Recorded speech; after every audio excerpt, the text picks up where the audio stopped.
I have a few phrases for you this morning. Continued immigration will lead to increased crime, less jobs, and a more unstable society. Here's another one. Prairie provinces without federal representation will mean lost jobs. Continued uncertainty will pit West against East, making separation the way to fix the problem. Ooh. Here's another one.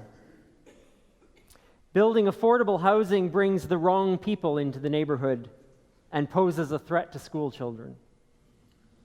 How about this one? The person stranded at the side of the road poses more of a threat than it's worth. Never stop to help.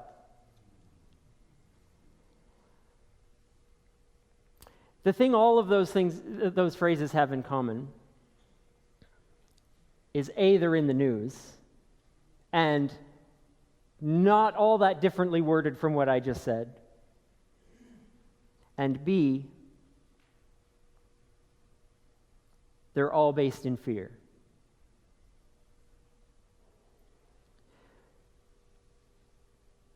Fear is what makes anyone, all of us, susceptible to hearing and believing and acting on understandings like that. Now, although there might be many political and financial and logistical reasons for citizens rejecting the influx of refugees or stopping development of cross socioeconomic housing or not stopping to help a stranger, there are no spiritual reasons.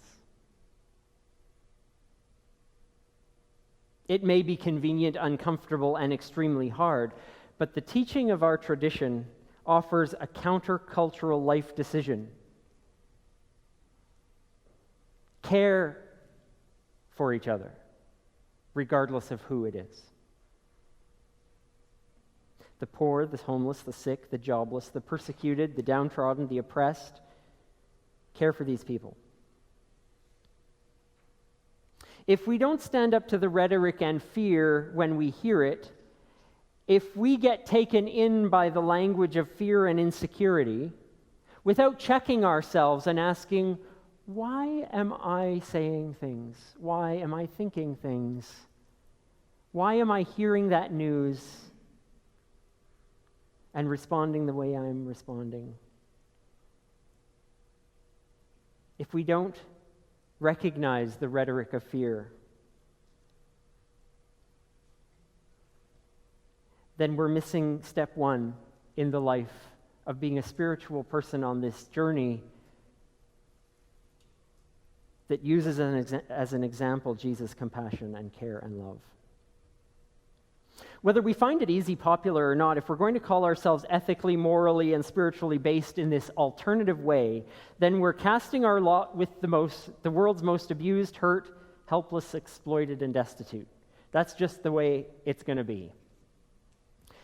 The move to instill fear, hatred, and distrust has been quite blatant lately. It's not even hidden. It's right there in the headlines, in the news interviews. But it's also helpful to realize the subtle ways in which we're tempted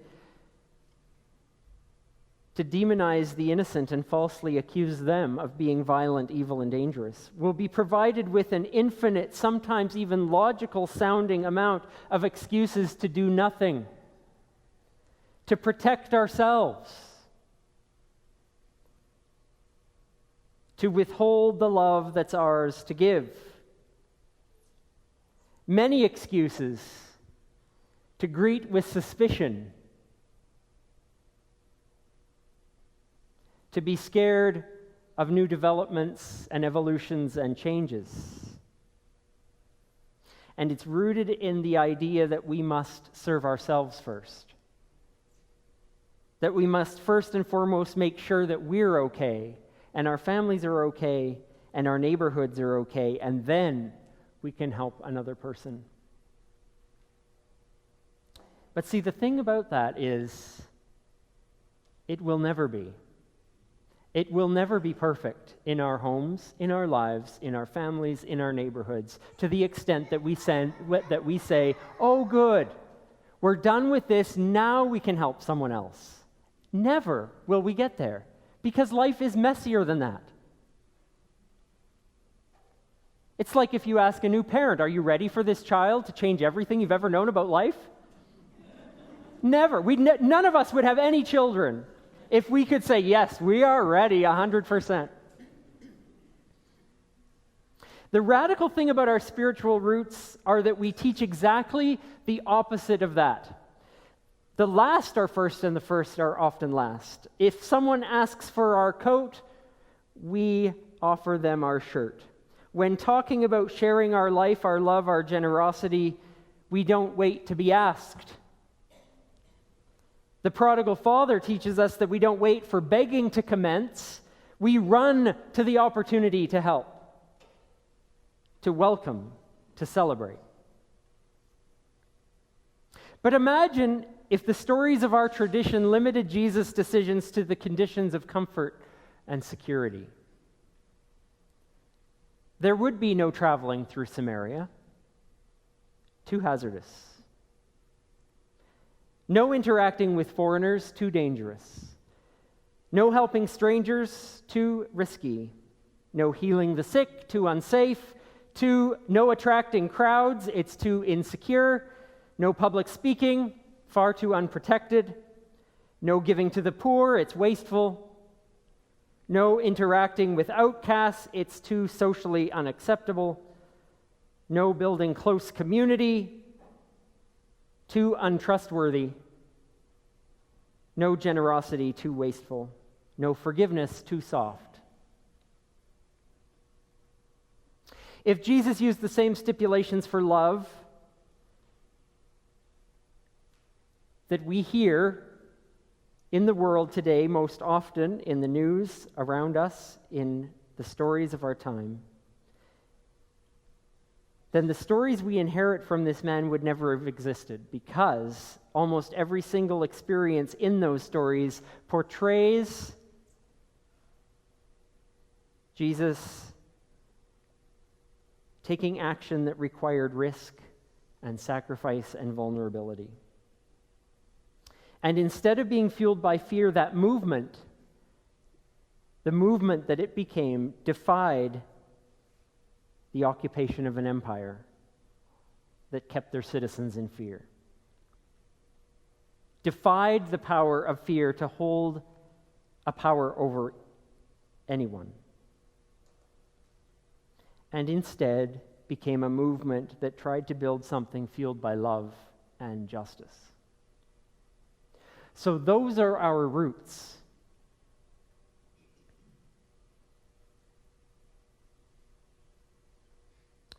To defy a world fueled by fear.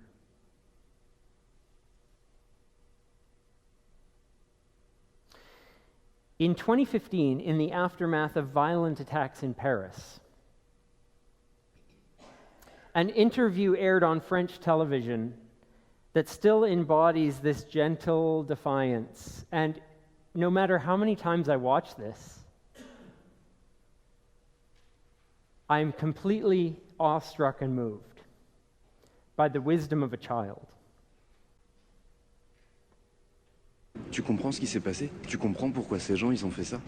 Oui, parce qu'ils sont très très très méchants. Les méchants, c'est pas très gentil, les méchants.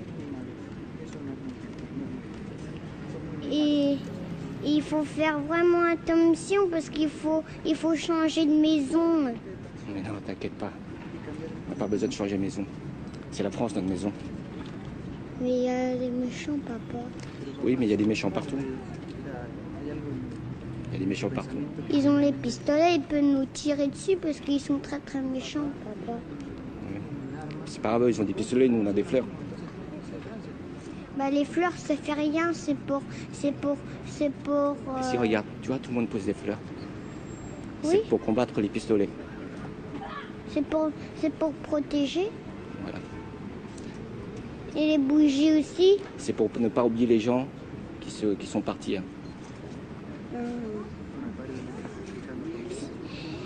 C'est pour nous protéger les fleurs et les bougies. Oui.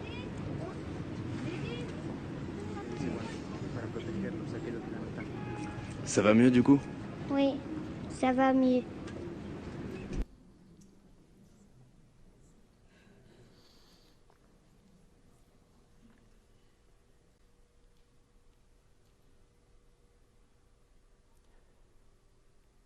In that father, teaching his son is an act of defiance. It's a refusal to be led and controlled by fear. In the Hebrew and scripture writings, there's a phrase that appears over 130 times in Hebrew, Latin, and Greek iterations, and it's the phrase, "Be not afraid." 130 times. Now, there's a lot of words in all of those stories and poems and writings. But 130 times appears the phrase, "Be not afraid."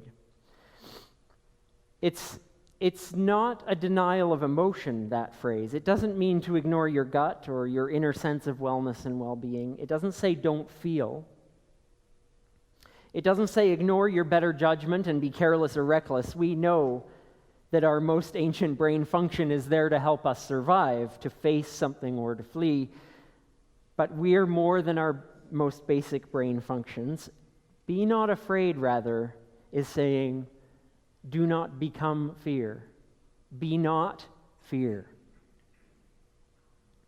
Do not let fear dictate your decisions. Don't let fear become your default position. Don't think and act from a place of fear. Don't let it control your behavior and alter your view of others in the world. This is an ancient and well-tested comfort of our tradition. Do not become fear.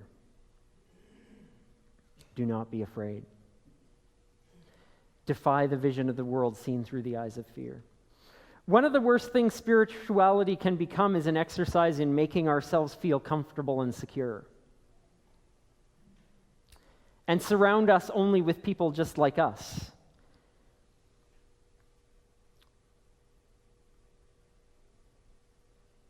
It's very easy, but also we have to fight against allowing our own ethics to be governed by the same algorithms as our social media accounts. They only show us the things that we want to see, the ideas and people who are most like us. And there's a lesson in that for us, that we must always guard against letting the bubbles of our friendship circles or our spiritual communities lull us into passivity and inaction, because maybe we agree on most stuff. So let's talk it to death. If we're serious about finding ethical and progressive solutions to issues we face, to any problem facing our community, our congregation, our city, our world, it's not going to be probably the easiest. It's not going to be probably the most efficient or most plausible or most popular, but it should be the most loving solution. It should be the action that is the most courageously compassionate. And that will cost us. That's the flip side of that, is the cost. It'll cost us wealth, it'll cost us comfort, it'll cost us time and energy, it might cost us parking spots, it might cost us grassy park space, it might cost us more than that. It may have risk, it may sacrifice and change the way we need to live and relate to one another, but the cost of loving and the cost of seeing eyes through a lens of love rather than fear, isn't that what loving our neighbors means? It may, like those we remember and honor this week, mean standing up to intolerance to evil. It may mean standing and fighting against hatred and murder and destruction. It may mean risking our todays for someone else's tomorrow. That's the beauty of this weekend and the day we call Remembrance Day. It helps us not remember something long ago, something that happened a long way away, across an ocean. It helps us remember what every day of our lives can be about when we stand against empires of fear that sit on our chest and make it hard to breathe.